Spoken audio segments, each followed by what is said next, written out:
My name is Margot Hayes, and I'm 66 years old. What I'm about to tell you changed my life forever. The funeral for my husband, Ernest, was the quietest day of my existence. There, beside his grave, I received a message from an unknown number that sent a chill through me. "I'm alive. That's not me in the casket," I replied, my hands trembling. "Who are you?" The response took my breath away. "I can't say. They're watching. Don't trust our sons." That moment tore my soul in two. My world crumbled when I saw Charles and Henry, my own sons, standing by the casket with strangely calm expressions. Something was wrong. Their tears seemed forced, their hugs as cold as ice. For 42 years, Ernest had been my partner, my refuge, my reason for living. I met him when I was 24 in the small town of Spring Creek. We grew up on the same dusty back roads, sharing modest dreams. I cleaned houses to support my sick mother, while Ernest repaired bicycles in a small shop he inherited from his father. We were poor, but we were happy. We had something money couldn't buy: real love. I remember the first time he spoke to me. It was a Tuesday morning. I was walking toward the market in my faded green dress and worn-out shoes. He stepped out of his shop with grease-stained hands and smiled at me with a shyness that made me fall in love with him instantly. "Good morning, Margot," he said in a soft voice. "Need me to check out your bike?" I didn't own a bike, but I came up with an excuse just to talk to him. That conversation turned into dates under the big old oak tree in Town Square Park, then into promises of eternal love, and finally, into a simple wedding full of hope. The first few years were hard. We lived in a 2-bedroom house with a tin roof. When it rained, we'd set out pots all over the house to catch the leaks. But we were happy. Ernest worked from sunup to sundown in his shop, and I sewed clothes for the women in town. When Charles was born, I thought my heart would burst with happiness. He was a beautiful baby with his father's big eyes and my smile. 2 years later, Henry arrived, just as perfect. I raised them with all the love in the world, sacrificing my own needs for theirs. Ernest was a wonderful father. He'd take them fishing in the river on Sundays, teach them to fix things with their hands, and tell them stories before bed. I fed them, dressed them, and comforted them when they cried. We were a close family, or so I believed. As they grew up, things started to change. Charles, the oldest, was always ambitious. From a young age, he'd ask why we lived so modestly, why we didn't have a car like other families. Henry followed his lead in everything, as he always had. When Charles turned 18, Ernest offered him a job at the shop, but he rejected it with contempt. "I don't want to get my hands dirty like you, Dad. I'm going to be someone important." Those words hurt Ernest deeply, though he never said it to me. I'd see him sitting on the porch at night, staring at the stars with a look of sadness. His son had rejected not only his work, but his entire way of life. The years passed, and to my surprise, Charles managed to make a name for himself in the business world. He got a job at a real estate company in the city. Henry followed soon after. They both started making money, far more than Ernest and I had ever seen. At first, I was so proud. My sons had achieved what we never could, escaping poverty and building a better life. But little by little, that joy turned into sadness. Visits became less frequent, and phone calls grew shorter. When they did come, they arrived in expensive cars, dressed in fancy suits, talking about investments and properties. They'd look at us with a strange mix of pity and shame. "Mom," Charles said to me during one of their sporadic visits, "you and Dad should move somewhere better.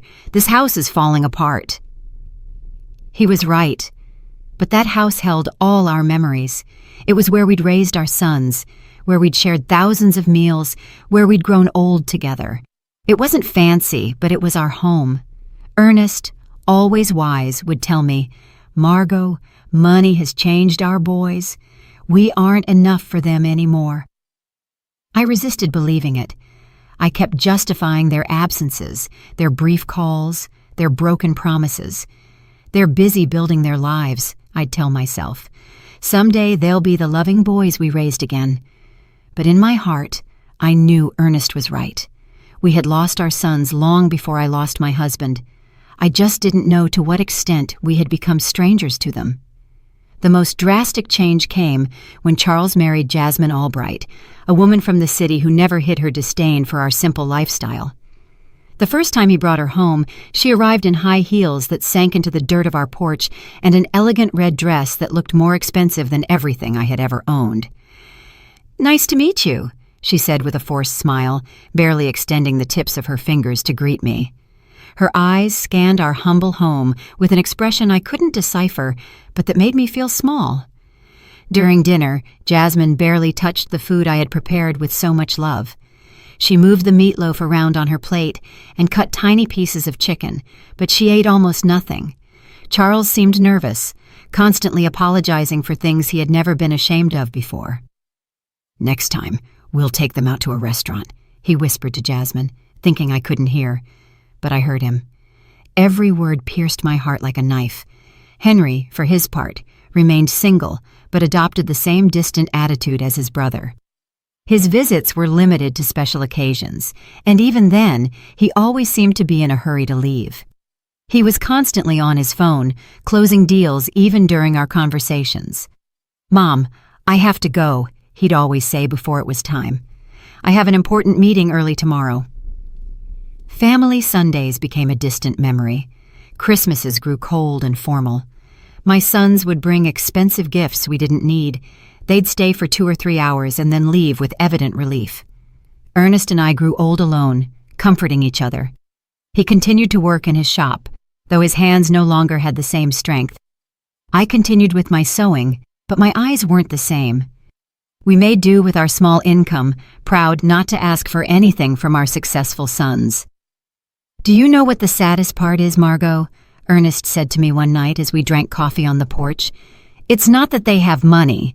It's that the money has made them believe we aren't important anymore." He was right, as always. My sons hadn't just changed financially. They had changed in their hearts. We were no longer their beloved parents. We were an uncomfortable reminder of a past they wanted to forget. Things got worse when Charles bought a $200,000 house in an exclusive neighborhood in the city. Henry did the same soon after, investing in a luxury condo that cost $150,000. Suddenly, our sons were owners of fortunes we couldn't even imagine. "You should sell this house and move into a retirement community," Jasmine suggested during one of her rare visits. "There are some very nice places for people your age. You'd be more comfortable." The word community hit me like a slap. A retirement community. After 40 years of building our home, after raising these sons with so much love, they wanted to send us to a home. "We don't need a home," Ernest replied with the dignity that always characterized him. "We're fine here in our house." But I saw the expression on Charles and Henry's faces. They supported Jasmine's idea. To them, we were a burden, a problem to be solved in the most convenient way. It was then that the more direct suggestions began. Charles arrived one day with papers in his hand, documents he had prepared without consulting us. "Dad, Mom," he said with that fake smile he had perfected, "I've been thinking about your future. This house is worth, at most, $1,000. If you sell it, I can add some money so you can move somewhere better. A better place." To us, there was no place better than the home where we had been happy for decades. But Charles didn't understand that. For him, everything came down to numbers, to monetary value. "Besides," he continued, "I think Dad should retire from the shop. He's already 70 years old. It's time to rest." Ernest looked at him with infinite sadness. "Son, working isn't a burden for me. It's what keeps me alive, what gives meaning to my days." "But you could get hurt," Henry insisted, backing up his brother as he always did. "At your age, an accident would be very dangerous." Their words sounded caring, but I sensed something more behind them, an impatience, an urgency I couldn't fully grasp. The following months were tense. My sons increased the pressure for us to sell the house. They brought real estate agents without telling us. They had it appraised without our permission. They even began to talk about what would be best for everyone. "Look," Charles said to us during one particularly uncomfortable dinner, "Jasmine and I have decided to have kids soon. We'll need help with the expenses. If you sell the house and move to a smaller place, that money could be an early inheritance. An early inheritance. He was asking for our inheritance while we were still alive. The audacity of the request left me speechless. Ernest remained calm, but I saw his jaw tense. Son, when your mother and I die, everything we have will be yours. But while we're alive, our decisions are our own. Don't be stubborn, Henry cut in, with a harshness I had never seen from him before. You're old now. You can't keep living in the past. That night, after they left, Ernest and I stayed up talking until dawn. For the first time in our marriage, we discussed the possibility that our sons were not the people we thought we had raised. Something's wrong, Margot, my husband said to me with a look of worry I had never seen in his eyes. This isn't just ambition or impatience. There's something darker behind all this pressure. I had no idea how profoundly correct his words were. I couldn't imagine that my own sons were planning something that would change our lives forever. I didn't know that the tragedy that was coming wouldn't be an accident of fate, but a conspiracy carefully orchestrated by the two people I trusted most in the world. The last normal conversation I had with Charles was 3 weeks before Ernest's death. He came alone, without Jasmine, and looked more serious than usual. Mom, he said, sitting at the kitchen table where he had eaten breakfast so many times as a boy, I want you to know that no matter what happens, Henry and I will always take care of you. His words soothed me at the time, but now, remembering them beside Ernest's grave, they send a shiver down my spine. Why did he say, no matter what happens? What did he know that I didn't? The accident that changed everything happened on a Tuesday morning. Ernest had left early for the shop, as he had done every day for more than 40 years. I was in the kitchen preparing his favorite lunch, meatloaf and mashed potatoes, when the phone rang with an urgency that sent a chill through me. Mrs. Hayes, a voice I didn't know asked. I'm calling from Memorial Hospital. Your husband has been in a serious accident. You need to come immediately. The words blurred in my mind like ink and water. The world stopped. My legs turned to jelly, and I had to grab the doorframe to keep from falling. What happened? Is he okay? Is he alive? Is he in the ICU? Ma'am, please come as soon as possible. The trip to the hospital was a hazy nightmare. My neighbor, Doris, had to drive me because I was shaking so much I couldn't even hold the keys. The whole way there, my mind refused to process what was happening.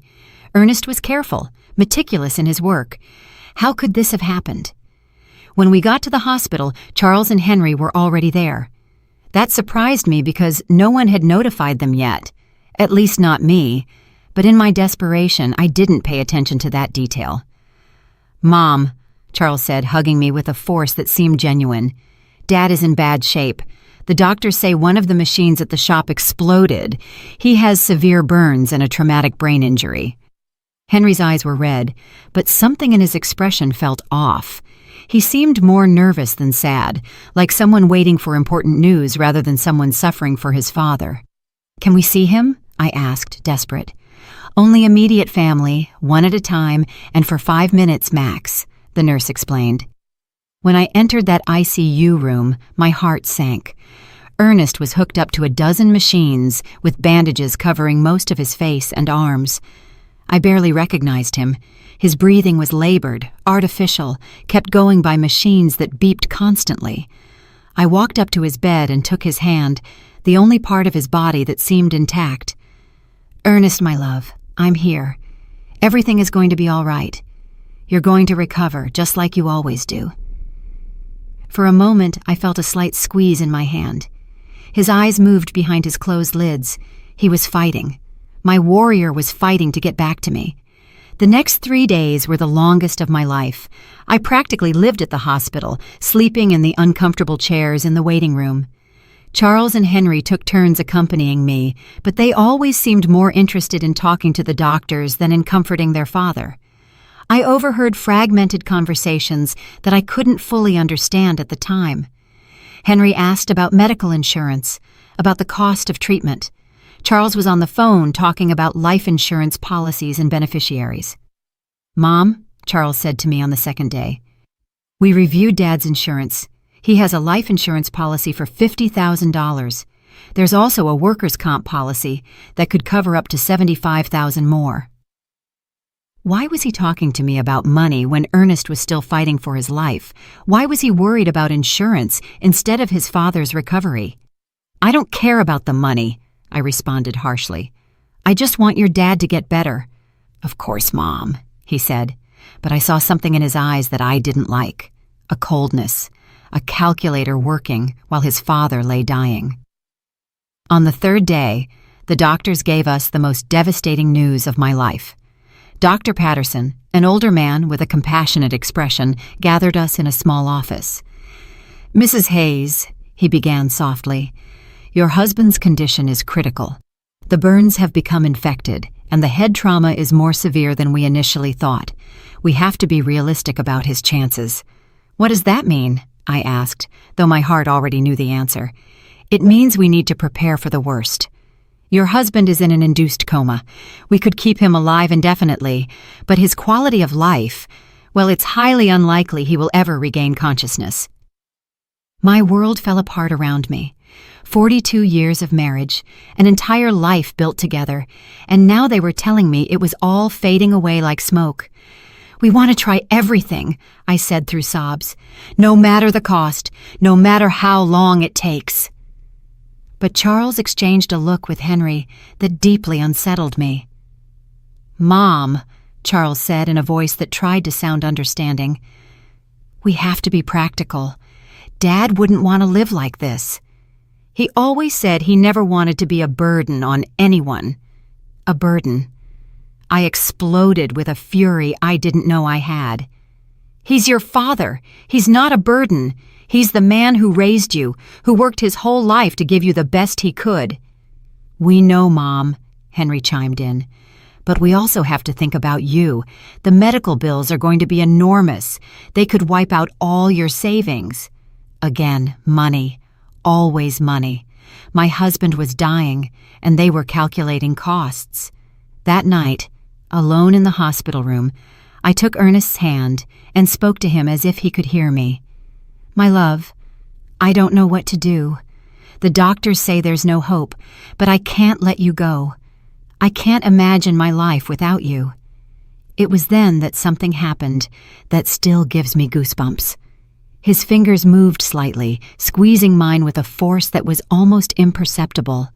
His lips moved as if he were trying to say something, but no sound came out.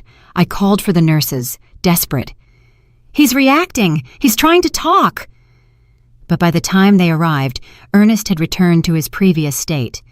The nurse checked the monitors and shook her head. Sometimes there are involuntary muscle spasms, ma'am. It doesn't mean he's conscious. But I knew what I had felt. Ernest had tried to communicate with me. He had fought to tell me something important. 2 days later, in the early hours of Friday morning, the machine alarms went off. Lights flashed. Nurses rushed to Ernest's room. I was dozing in the hallway when the noise woke me up. No, no, no! I screamed, running toward the room. The doctors worked for 40 minutes trying to resuscitate him, but it was useless. At 4:37 in the morning, Ernest was officially declared dead. The pain I felt in that moment was physical, as if my heart had been ripped from my chest. I collapsed by his bed, hugging his still warm body, refusing to accept that he was gone forever. Charles and Henry arrived at the hospital an hour after their father's death. They seemed prepared, as if they had been expecting the call. They brought papers, documents, and phone numbers for funeral homes. We already talked to the Spring Creek Funeral Home, Charles said to me while I was still crying inconsolably. They can pick up the body this morning. We also contacted the insurance, Henry added. The claim process is already underway. How could they be so efficient, so organized, so cold just an hour after losing their father? Something was wrong, but my grief was so intense that I couldn't think clearly. The funeral was scheduled for the following Monday. Charles took care of all the arrangements without really consulting me. He chose the simplest casket, the shortest service, as if he wanted to get it all over with as quickly as possible. It's what Dad would have wanted, he said when I complained about not being included in the decisions. Something simple without a fuss. But Ernest deserved better than this indecent rush to bury him and forget. The day of the funeral arrived, cloudy and cold, as if the sky itself were crying for Ernest. I wore my only black dress, the same one I had worn for my mother's funeral years ago. My hands were shaking so much that Doris had to help me button the small buttons on the back. "Be strong, Margot," my dear friend whispered as she carefully combed my hair.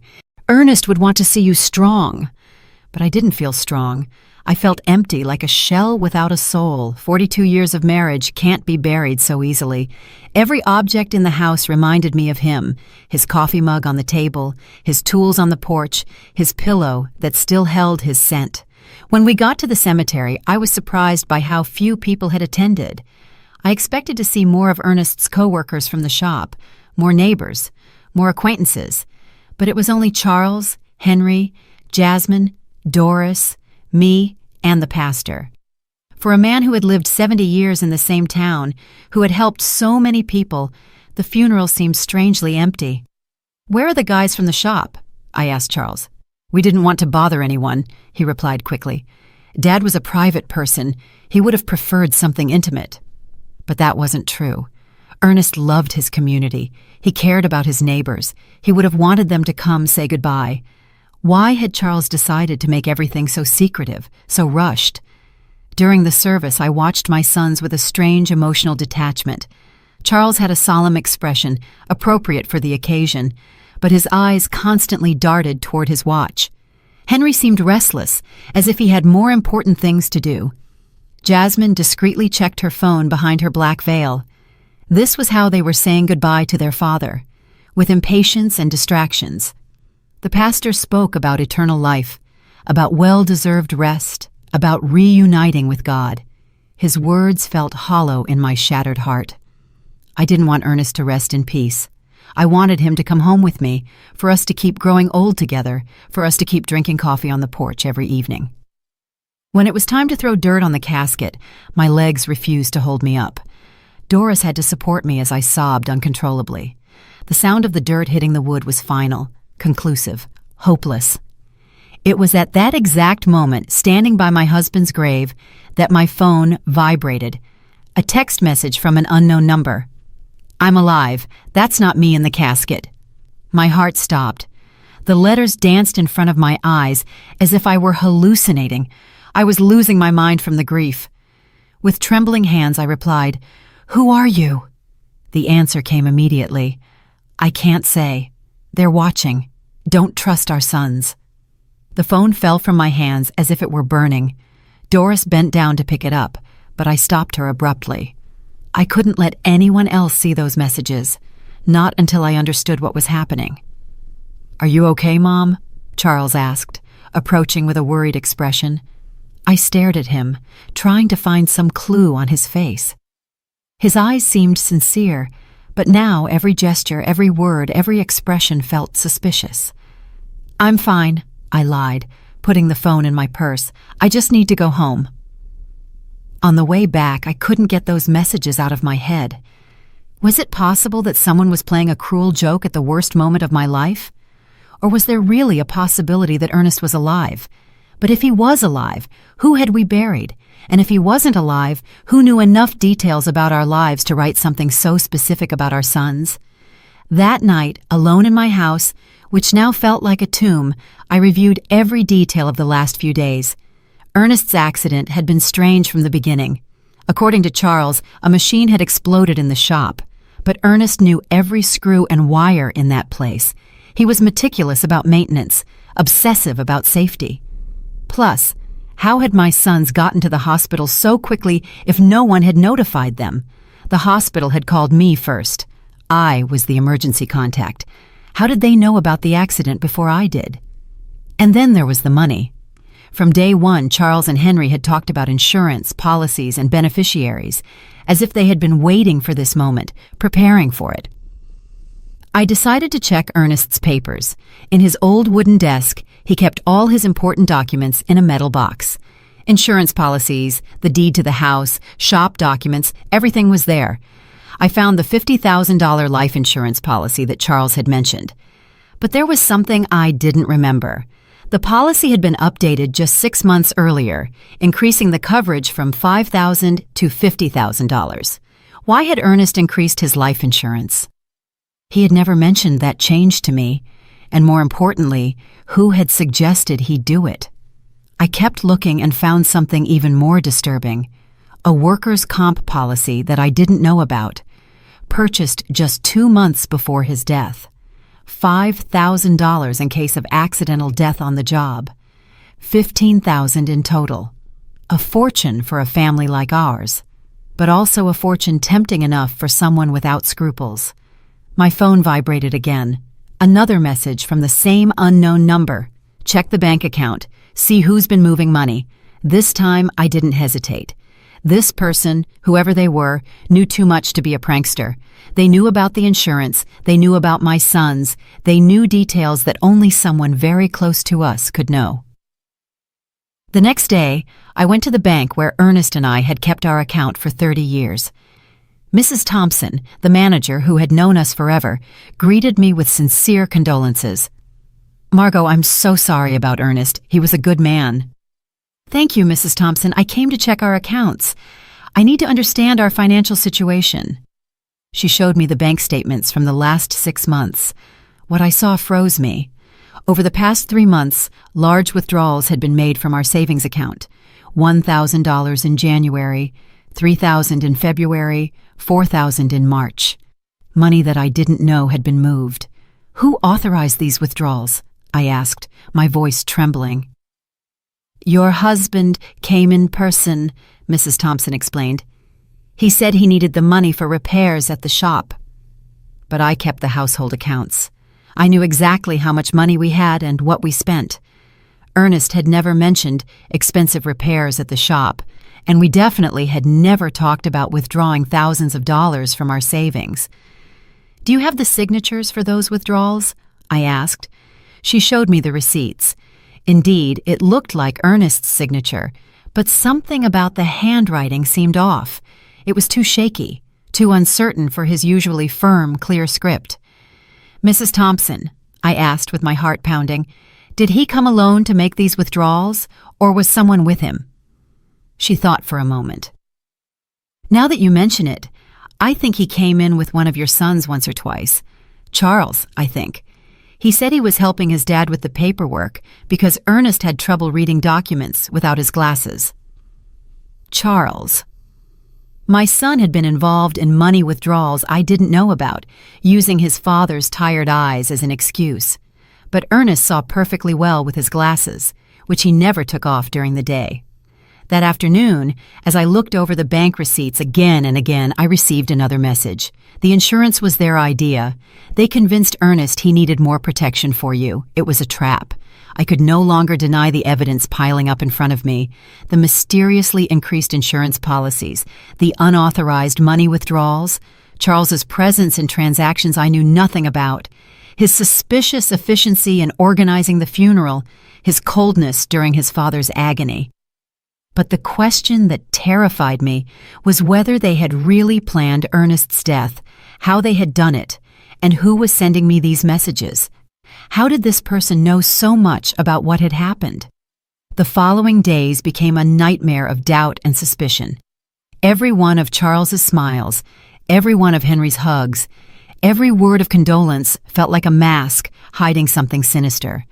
But I needed more proof before I could accept a truth as horrible as the one taking shape in my mind. My phone kept receiving messages from the mysterious number. "Go to Ernest's shop. Look in his desk. There are things you didn't see." I decided to go to the shop for the first time since the accident. Charles had said a machine had exploded, but when I got there, I found something completely different from what I expected. The shop was strangely clean, too clean to have been the scene of an explosion.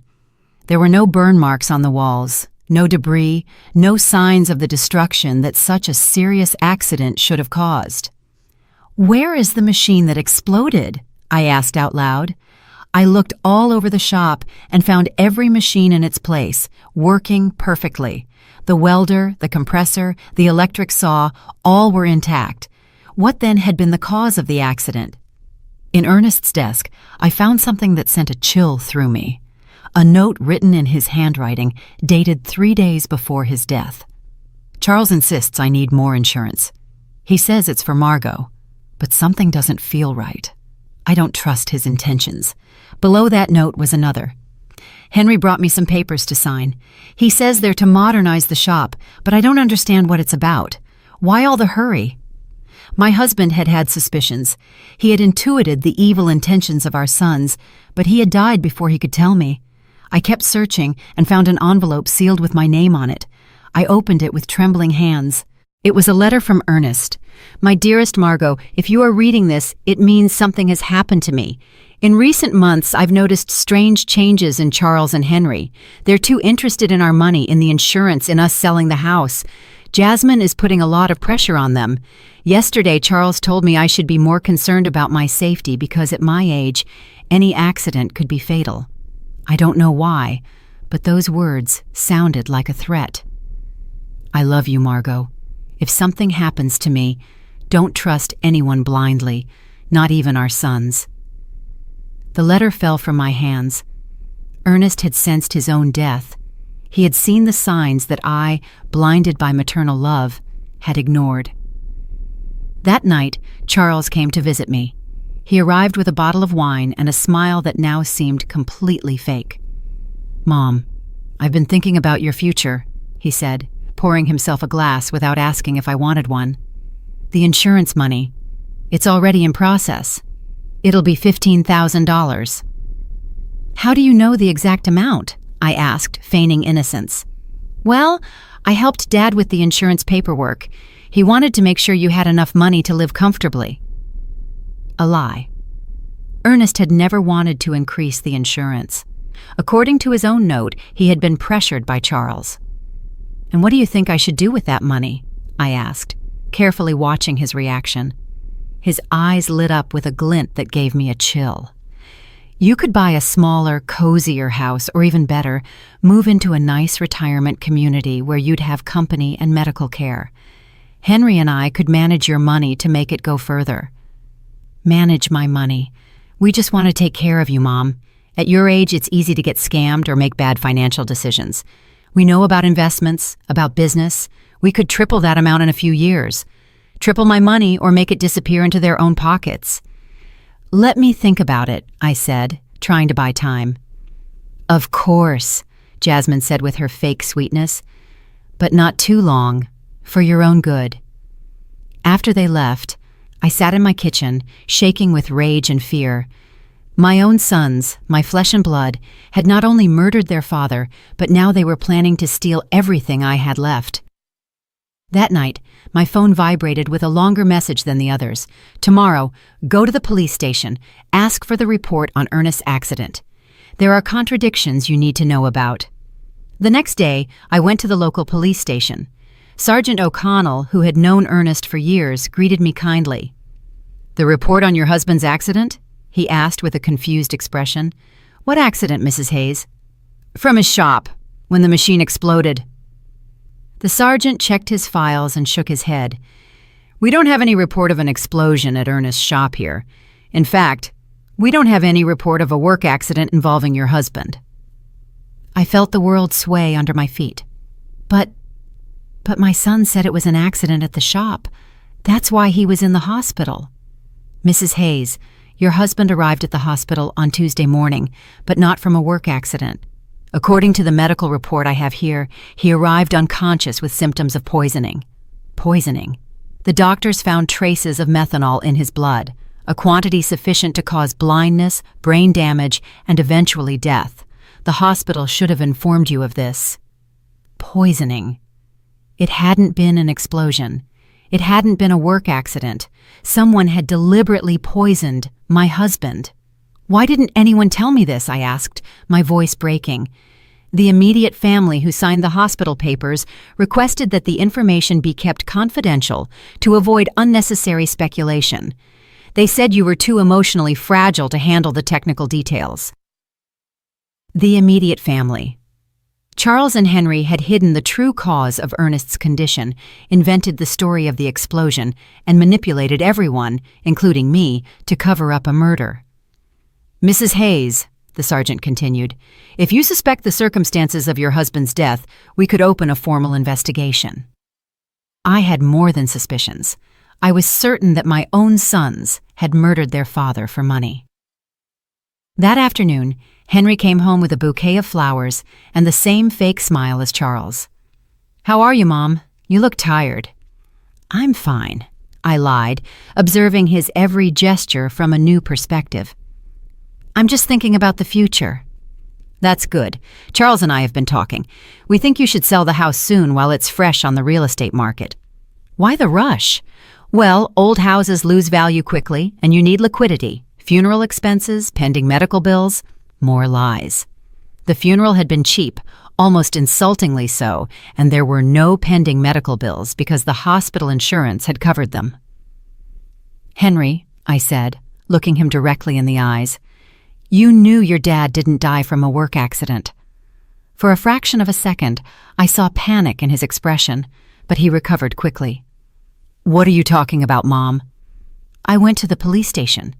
There's no report of an explosion at your dad's shop." This time the panic was more evident. "Mom, you shouldn't be doing things like that. They'll confuse you. The grief is getting to you." "The grief is getting to me, or you've been lying to me." He got up abruptly, spilling the coffee I had poured for him. "I think you need to rest. We'll talk when you're calmer." He left quickly, but not before making a phone call from the porch. Although I couldn't hear the words, the tone was urgent, worried. That night, I received the most revealing message yet. "They're coming together tomorrow. They're going to try to convince you that you're crazy, that grief is making you imagine things. Don't believe them, and don't take anything they offer you to eat or drink." The mysterious message's prediction came true exactly as it had warned. The next day, Charles and Henry arrived together at my house, accompanied by Jasmine. They had expressions of exaggerated concern and a bag of pastries from the downtown bakery. "Mom, we're so worried about you," Charles began in a sugary voice. "The neighbors have told us you've been acting strange. Doris says you've been talking to yourself, that you aren't eating well." Doris had never said that. It was just another lie in their growing collection. "Jasmine brought your favorite pastries," Henry added, pointing to the bag. "And we made special coffee from that brand you like so much." I remembered the message's words. Don't take anything they offer you to eat or drink. It was possible that they were planning to poison me, too, just as they had Ernest. "Thank you, but I already had breakfast," I said, keeping my distance. "But Mom," Jasmine insisted with a smile that didn't reach her eyes, "you need to eat properly. You've lost a lot of weight since Dad Ernest died." "I'm fine," I repeated firmly. Charles exchanged a significant look with Henry. It was the same look they had shared at the hospital when the doctor gave us Ernest's prognosis. "Mom," Charles said, sitting closer to me, "we want to talk to you about something important. Henry and I have been consulting with some doctors about your recent behavior." "My behavior?" "Yes. The strange questions you've been asking, the visits to the police station, that obsession with irrelevant details about Dad. It's normal after such a great loss, but it can be dangerous if it's not treated." Henry nodded gravely. "We spoke to Dr. Albright. He says it's common for older people to develop paranoia after losing a partner, especially women your age." Paranoia. They were accusing me of being crazy for uncovering their lies. "I am not paranoid," I said with all the firmness I could muster. "I'm just asking questions I should have asked from the beginning." "What questions?" Charles challenged me. "Like why there's no police report for your father's supposed accident. Like why the shop is perfectly clean if there was an explosion. Like why you withdrew $5,000 from our account without telling me anything." The silence that followed was deafening. The three of them exchanged looks of thinly disguised panic. "Mom," Henry finally said, "those things have simple explanations. Dad withdrew that money for repairs he wanted to do in secret as a surprise for you." "What surprise?" "He wanted to remodel the house," Charles lied. "He had hired some workers to fix the roof and paint the walls. He wanted it to be a surprise for your birthday." If that were true, Where were the workers? Where were the materials? Why did no one in town know about this supposed remodeling? And about the police report, Charles continued, not all work accidents require a report, especially when they happen on private property. More lies. Sergeant O'Connell had been very clear. Any work accident with serious injuries requires an official report. Mom, Jasmine intervened with a sweet but condescending voice, we just want to take care of you. That's why we thought it would be best if you moved to a place with specialized medical attention. A home. A specialized care home, Charles corrected, for people who are going through complicated grief. They have psychologists, nurses, activities to keep you busy. And in the meantime, Henry added, we can take care of selling the house, managing the insurance money, all those complicated things you shouldn't have to handle in your current state. There it was, the complete plan. Declare me mentally incompetent, put me in a home, and take control of all my money. First, they had murdered Ernest for the insurance money, and now they wanted to steal from me too. And what if I refuse? I asked them. Why would you refuse? Charles asked with a smile that sent a chill through me. We just want what's best for you. Because this is my house. This is where I built my life with Ernest. This is where I raised you. Mom, Henry said with an exaggerated sigh, you can't live in the past forever. Dad is gone. You have to accept it and move on. I have accepted it, but that doesn't mean I'm going to give away my life and my money. The mask of concern began to crack on my sons' faces. Charles got up abruptly. All right. If you won't listen to reason, we'll have to take more drastic measures. What does that mean? It means we can start a legal process to have you declared mentally incompetent. We have witnesses to your erratic behavior. We have testimony from doctors who confirm you're suffering from senile paranoia. Doctors? What doctors? I hadn't spoken to any doctors about my mental state. Dr. Albright already signed a preliminary report, Henry added. He says that based on our descriptions of your behavior, it's likely you need specialized care. A doctor who had never examined me had signed a report about my mental state based only on what my sons had told him. How much had it cost them to buy that false evaluation? So you can cooperate voluntarily, Charles continued, or we can do it legally, but either way, you're going to get the help you need. It was a direct threat. If I didn't hand over my money voluntarily, they would use the legal system to steal it from me. I need time to think about it, I told them, trying to buy time. Of course, Jasmine said with her false sweetness, but not too much time, for your own good. After they left, I sat in my kitchen, trembling with rage and fear. My own sons, the blood of my blood, had not only murdered their father, but now they were planning to steal everything I had left. That night my phone vibrated with a message longer than the others. Margot, this is Stephen Callahan, a private investigator. Ernest hired me 3 weeks before he died because he was suspicious of Charles and Henry. They poisoned him with methanol mixed in his breakfast coffee. I have audio evidence of their conversations planning everything. Tomorrow at 3 p.m, go to the corner cafe. Sit at the back table. I'll be there. At last, I would know who had been sending me those messages, and more importantly, I would have the proof I needed to get justice for my husband's death. But I also knew I didn't have much time. Charles and Henry had shown their hand. If I didn't act fast, I'd end up locked in a home while they spent the money that had cost Ernest his life. The war had begun, and even if I was a 66-year-old woman against 2 ruthless men, I had something they didn't: the truth. And the truth, sooner or later, always finds a way to come out. That night, for the first time since Ernest's death, I smiled, because I knew my husband had not died in vain. His caution, his instinct, his decision to hire a private investigator was going to allow me to get justice. Charles and Henry had seriously underestimated their mother. They were about to discover that a woman fighting for the memory of her murdered husband is a force more powerful than all their greed combined. The next day arrived, filled with nervousness and anticipation. I dressed carefully, choosing my most serious purple dress, the one I wore for important occasions. If I was going to meet the man who could give me the answers I needed, I wanted to be prepared for any revelation. At 2:30 in the afternoon, I walked toward the corner cafe with determined but cautious steps. Every shadow looked suspicious. Every person on the street could be a spy sent by my sons. The paranoia they had accused me of having was starting to feel justified. The cafe was moderately full. I went straight to the back table as I had been instructed. I ordered a chamomile tea and waited, my hands trembling slightly on the worn wooden table. Exactly at 3 on the dot, a man in his 50s approached my table. He was tall and gray-haired, with intelligent eyes and a serious but kind expression. He was carrying a brown folder under his arm. "Mrs. Hayes?" he asked in a low voice. I nodded, not yet trusting my voice. "I'm Stephen Callahan. I'm so sorry for your loss." Ernest was a good man.